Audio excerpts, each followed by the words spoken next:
On se retrouve encore une fois sur la plateforme Binance pour une petite formation de trading.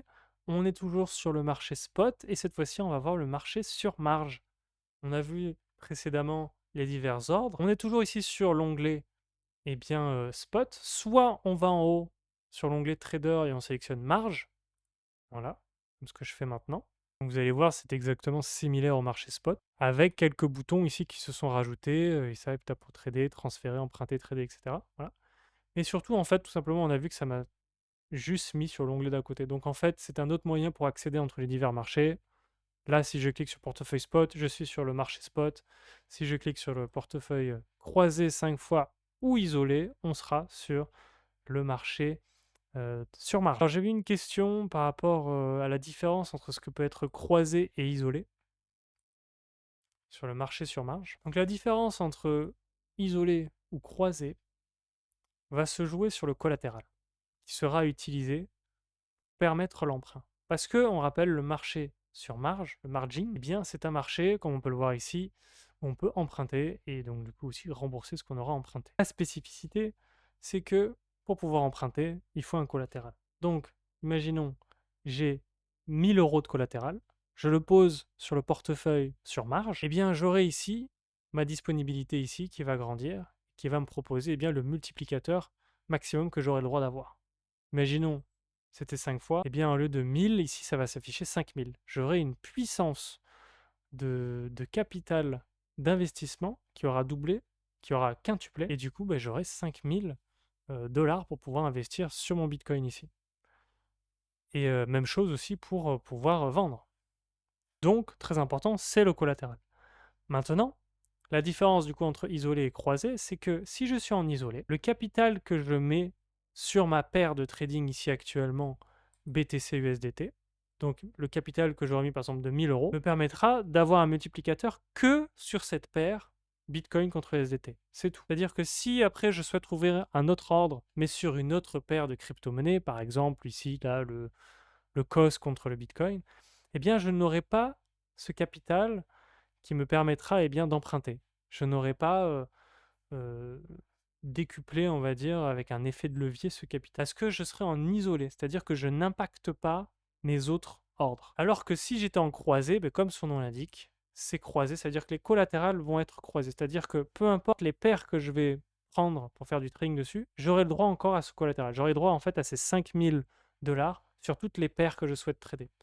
Alors pourquoi et à quel moment on choisirait l'une ou l'autre?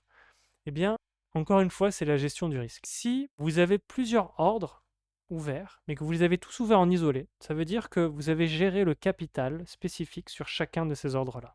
Par exemple, vous avez mis 1000 euros sur la paire BTC USDT qui est ici actuellement, donc vous aurez du coup un effet de levier x5, donc vous pourrez utiliser ces 5000 euros sur cette paire-là spécifique pendant votre trading. Ou si vous avez ouvert une autre paire d'échanges, paire de trading, par exemple, on revient sur le COS BTC, par exemple, eh bien, et que vous l'avez fait en isolé, eh bien, il faudra vous rajouter d'autres fonds sur cette paire spécifique. C'est comme si vous avez un autre sous-portefeuille qui se crée.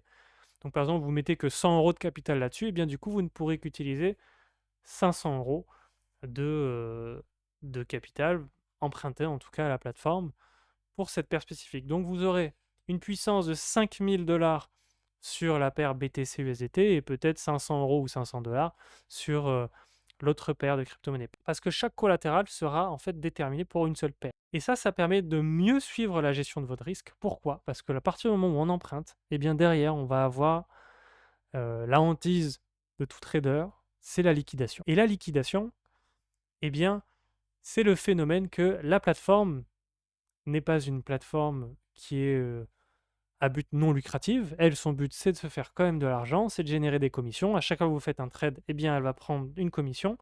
Mais du coup aussi, à chaque fois que vous allez emprunter, elle va prendre aussi une commission sur votre emprunt et elle va aussi générer des intérêts sur l'emprunt que vous faites, comme avec une banque. Donc ça aussi, ce sera intégré à votre plan de trading. Plus de temps vous allez passer avec un emprunt, donc vous ouvrez une position, par exemple avec vos 5000 dollars que vous avez créés, vous créez une position en Bitcoin. Le temps que cette position sera ouverte, le temps que vous utilisez et que vous empruntez cet argent, c'est de l'argent qu'il faudra rembourser à la fin aussi. Vous le verrez, ça va s'accumuler petit à petit. Vous pourrez le voir en bas d'ailleurs. Ici, vous verrez vos fonds, et cetera et vos positions s'accumuler au fur et à mesure. Vous aurez un onglet spécifique qui indiquera, combien vous devez à la plateforme en termes d'emprunt. Donc ça aussi, c'est des choses à calculer lorsqu'on est sur un marché sur marge, parce qu'il faudra, en plus de la plus-value, rembourser, les intérêts, à la plateforme. Mais pour revenir à la liquidation, qu'est-ce que c'est? Eh bien, la plateforme, elle vous prête cet argent, mais comme on n'est pas, sur une banque classique, parce que c'est comme si c'était une banque classique va vous demander votre carte d'identité, va vous demander, votre adresse fiscale et cetera. Bref, si vous ne remboursez pas votre prêt, vous allez être fiché à la Banque de France et cetera. Ça va être un joyeux bordel. Là, pour éviter tout ce truc, c'est-à-dire que la plateforme ne veut pas aller chercher les mauvais payeurs, la plateforme veut s'assurer que vous allez payer. Donc c'est-à-dire que on revient à mon exemple sur le bitcoin de j'ai mes 5 000 € du coup grâce à mon emprunt, avec un collatéral de 1 000 €, parce que je fais un x5 du coup. Eh bien, si mon trade est perdant et que du coup j'ai perdu mes 5 000 €, eh bien, ça veut donc dire que mon collatéral aussi de 1 000 € que j'ai perdu de base, je l'ai perdu aussi. Donc du coup, je ne serai plus capable de rembourser les 1 000 € que j'ai empruntés, enfin les 4 000 € que j'ai empruntés à la plateforme, pardon, pour atteindre les 5 000 €. Ça va faire que du coup, vous allez avoir un ratio. Quand vous allez ouvrir une position, vous allez avoir plusieurs couleurs qui vont vous indiquer la dangerosité à laquelle vous allez vous rapprocher d'une liquidation. Et tout simplement, en fait, ça va faire que la plateforme va vendre votre position lorsque vous allez dangereusement vous rapprocher de la fin de votre collatéral. C'est-à-dire que si la plateforme se rend compte que vous êtes dans un trade perdant et que vous vous rapprochez, par exemple, elle calcule tout simplement votre collatéral. Elle voit votre collatéral qui descend 1000, 800, 700, vous arrivez en dessous de 100, elle va vous dire que attention, c'est bientôt la liquidation. Si vous ne rajoutez pas des fonds en collatéral, si ça continue de descendre, la plateforme va vous liquider. Donc, elle va vendre la position, elle va tout racheter ou tout vendre, peu importe ce que vous avez fait comme trade, et elle va récupérer ces 1 000 € ou ces 4 000 € qu'elle vous aura prêté, tout simplement. C'est un mécanisme automatique. Voilà, c'est pour ça que tout est géré par des algorithmes qui vont faire que euh, vous verrez même sur votre graphique, il va y avoir affiché une ligne de liquidation. C'est-à-dire c'est la ligne à laquelle votre trade sera liquidé si vous êtes perdant, si vous avez mal géré votre risque. Donc le but étant que quand vous faites une gestion de risque, vous n'atteigniez jamais la liquidation. Vous aurez déjà fait ce qu'on a vu juste avant dans la vidéo précédente, un stop loss. Vous aurez protégé votre trade et vous aurez mis du coup des, comme un filet de protection pour éviter de continuer à perdre, d'où le stop loss. Voilà, et la liquidation, c'est ça. Donc, si on en revient sur isolé ou croisé, qu'est-ce que ça change? Eh bien, si on est en isolé et que je me fais liquider ma position de Bitcoin, parce que malheureusement j'ai mal géré mon risque, il y a eu un crash, etc. Donc j'ai perdu mes 1 000 € en collatéral, la plateforme s'est remboursée ses 4 000 € sur les 5 000, et donc hop, c'est fini, je suis sorti de mon trade. Ça a remboursé mon prêt, parce que vous ne pouvez pas sortir de la plateforme, en tout cas si vous avez un prêt. Elle se chargera toujours, en tout cas, d'égaliser pour que ce soit terminé. Elle vous prête que pour que vous puissiez décupler votre puissance de trading.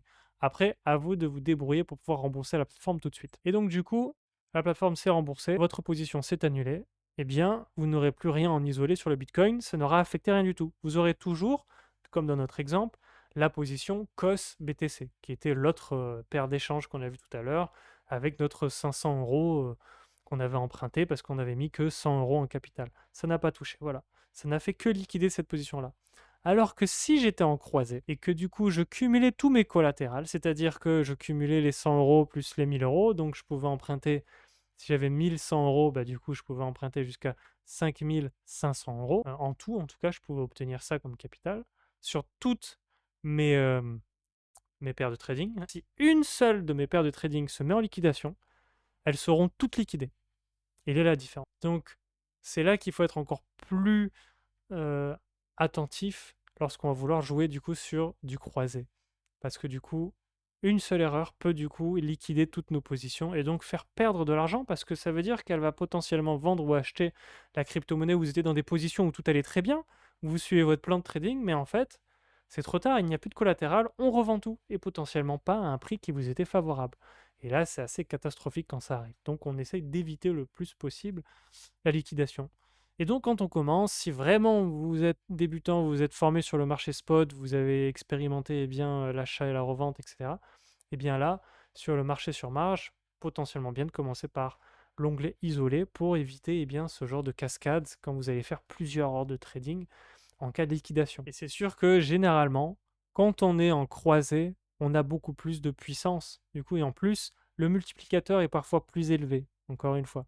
Qui dit potentiellement plus de gains, dit aussi potentiellement plus de pertes, plus de risques. Donc le croisé, voilà, vous savez maintenant la différence entre croisé et isolé et comment sélectionner ces divers outils suivant ce que vous souhaitez faire et souvent votre domaine d'expertise et de compétences. Enfin, dernière chose, sur le marché, sur marge, eh bien, c'est la possibilité de shorter le marché. Quelque chose qu'on ne peut pas faire dans le marché sur spot. Et pourquoi? Eh ben, une logique assez simple. C'est-à-dire que en spot, marché spot, vous pouvez acheter, échanger que, des crypto-monnaies ou des monnaies fiduciaires que vous détenez. C'est-à-dire que vous avez 1 000 €, vous les détenez ces 1 000 €. C'est pas du vent. Vous les échangez contre du Bitcoin, donc vous avez 1 000 € de Bitcoin. C'est pas du vent. Vous pouvez les retirer de la plateforme, vous les avez et ce sont les vôtres. Or, si on est sur le marché comme ici sur marge, le problème c'est que vous empruntez des crypto-monnaies. Par exemple, j'emprunte du Bitcoin que je n'ai pas, en fait. J'emprunte du Bitcoin sur de l'argent que je n'ai pas. Donc en gros, le Bitcoin que j'ai acheté pour mon trading, dans tous les cas, il va falloir que je le revende à la fin de ma position pour pouvoir rembourser la plateforme. Je ne pourrai pas retirer ce Bitcoin tant que j'ai un prêt alloué. Donc ça veut donc dire que vous êtes en train de faire du trading sur une crypto-monnaie que vous ne détenez pas, en fait. Vous allez en détenir une petite partie parce que vous avez quand même votre collatéral de départ, c'est-à-dire les 1 000 € de départ dans mon exemple de Bitcoin, mais vous avez 4 000 € si vous faites le maximum, vous avez 4 000 € que la plateforme vous a emprunté en Bitcoin qui ne vous appartient pas, qui sera remboursé à la fin, suivant si vous avez fait des bénéfices ou pas. C'est comme ça qu'à la fin, vous verrez si vous êtes dû rembourser une moins-value ou alors vous avez gagné une plus-value. Voilà, encore une fois, le margin, c'est juste un outil financier pour vous permettre d'avoir une plus grande puissance de trading. Plus les effets de levier vont être élevés, plus votre marge de trading, de gestion de risque sera très réduite. C'est-à-dire que vous allez potentiellement vous rapprocher très rapidement souvent de la liquidation. Parce que plus vous empruntez et plus du coup votre collatéral est susceptible d'être perdu rapidement. Voilà, et donc, comme on ne détient pas réellement notre crypto-monnaie, dans ce cadre-là sur le marché sur marge, ça veut donc dire que je peux bien, vendre du Bitcoin que je n'ai pas. Pourquoi je ferais ça? On imagine que dans notre plan de trading, on voit que le Bitcoin va baisser en valeur. Alors, on va vouloir se faire un bénéfice même lorsque le marché est en train de crasher. Et donc, on appelle ça shorter le marché. On short une crypto-monnaie, c'est-à-dire qu'on parie à la baisse. Si on fait un long, c'est donc un marché, pour nous, où on va parier à la hausse. Et le short, c'est parier à la baisse. Et donc, on ne peut le faire que sur un marché où on peut emprunter, parce que du coup, comment vous pouvez vendre une crypto-monnaie que vous ne détenez pas? Et c'est ici qu'on peut le faire, parce que vous empruntez de l'argent à la plateforme, vous l'échangez contre du Bitcoin, et du coup, ensuite, ça sera ajouté dans l'algorithme, et l'algorithme saura du coup que vous avez décidé de shorter cette crypto-monnaie, de vendre. Donc, ça veut dire que tout simplement, vous irez directement dans vente, même si vous n'avez pas de Bitcoin, vous allez directement faire vous utilisez les mêmes, encore une fois, les mêmes ordres. Vous décidez de vendre peut-être un Bitcoin que vous n'avez pas, mais vous avez emprunté grâce à votre collatéral. Et après, vous déciderez plus tard, donc c'est à l'inverse, quand le marché aura bien baissé, eh bien de racheter. Et vous allez racheter au plus bas. Et c'est comme ça que vous allez faire bien, une plus-value. Donc ça fonctionne à l'envers. Et c'est comme ça que le marché sur marge peut vous apporter bien d'autres spécificités et beaucoup de potentiel et d'opportunités si vous voulez faire du trading.